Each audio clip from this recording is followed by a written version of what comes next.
I can't tell you, I just can't get my arms around that whole Anthony Weiner story, and he's not resigning. Congratulations, America. We have another winner, or Weiner in this case.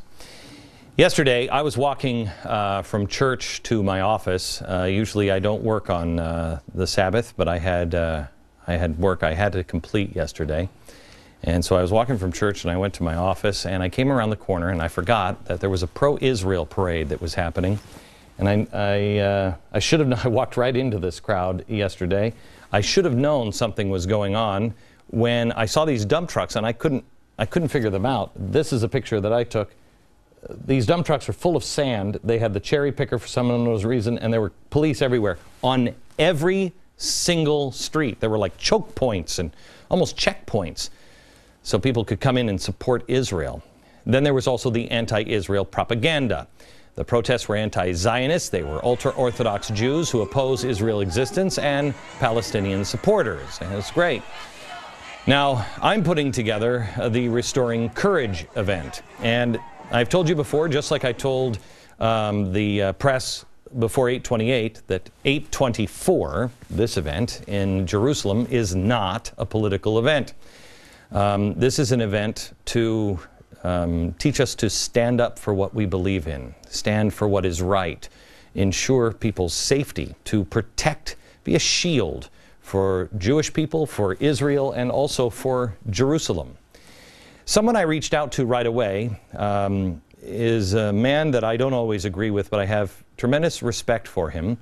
I don't know if we would say that if he would say that we were, buddies or anything, but he has played a role in my life for quite some time. He actually helped me get into Yale University. I know Yale is angry probably about that, for his help on that, but he has always been a man that deserved our respect. But we haven't talked much over the years since then. I reached out to him right away when this idea came to me, because I knew that we needed to have people on both sides of the aisle. I would like to announce that he'll be coming with us, and hopefully will be leading a delegation from the U.S. over to Israel and Jerusalem. Joining me now, Connecticut Senator Joe Lieberman. Hello, Senator. How are you, sir? Glenn, I'm good. I'm glad to be with you, and I'd write that reference letter to Yale again if you want to go back to divinity school. What do you have against Yale? Why?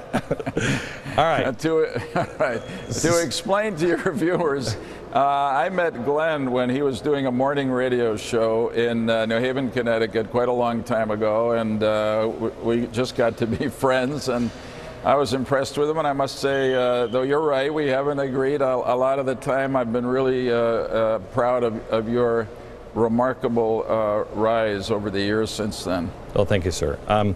I called you, and you said yes, you would be there, and you said mainly because, if I may quote you, mainly because of what you saw me do in Washington on 8/28, that it was not a political event.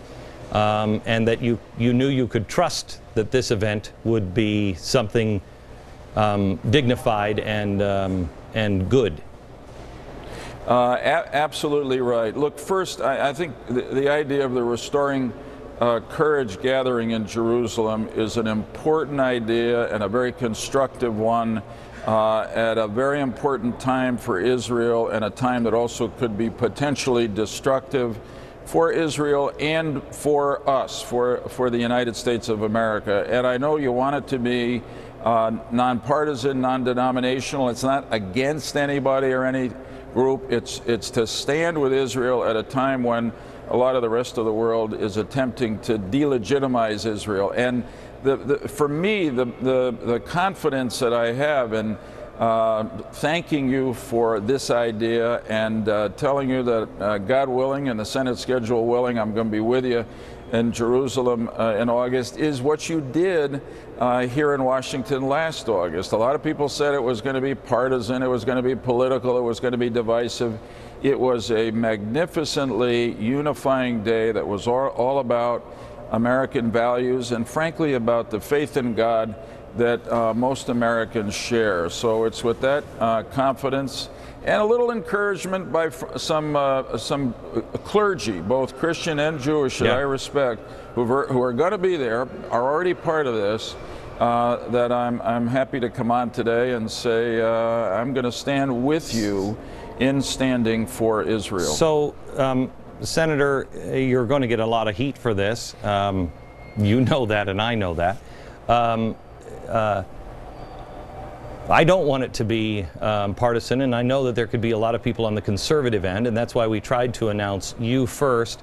But we've had a lot of people that are on the left side who immediately hung up the phone and want nothing to do with anything. What is it, Senator, that you could possibly say that will bring others who disagree with me, but we can agree on Israel? Yeah, well, you know, this touches a larger nerve and a larger problem in America today, and particularly in American politics, where if you don't agree about 100% with somebody else on all the issues, then even when you do agree with that person, you refuse to stand with them or work with them. That's part of the problem here in Congress, which explains why we don't get a lot done. And to me, this is about a shared value. It's about the values that we share as Americans with Israel. It's about the fact that we have common enemies. In some sense, Israel is the first line of defense for the United States of America. I can tell you, as the chairman of the Senate Committee on Homeland Security, that a lot of the same threats that Israel faces are faced increasingly by us here at home. And so I say to everybody, okay, you don't who is skeptical and who's going to be critical about me, okay, you don't agree with Glenn Beck on climate change or Medicare or whatever, or President Obama, but if you agree with him on this, then why would you not be true to your own conscience and stand with him? And the cause here, if I may say so, is larger than Glenn Beck. Glenn Beck had this idea. This is a good idea, a very, very powerful idea. But if you agree with it, and if you think it's time to stand with Israel, then let's just unite around that. And you know, I saw this happen a couple of weeks ago when Prime Minister Netanyahu addressed the joint session of Congress, and the feeling in the room was so unified. You could go from the most left Democrat to the most right Republican. Everybody was standing up and cheering, not just for the Prime Minister, but for Israel and for the U.S.-Israel relationship. And in doing so, I think members of Congress were reflecting the beliefs of the people of the United States of America. So let's not let others divide us. Let's come together when we agree, and this is an important time to do that. Senator, thank you very much. We'll see you. Thank you, Glenn. You bet. God bless. God bless you. We'll see you in Israel on 8/24. Back in a minute.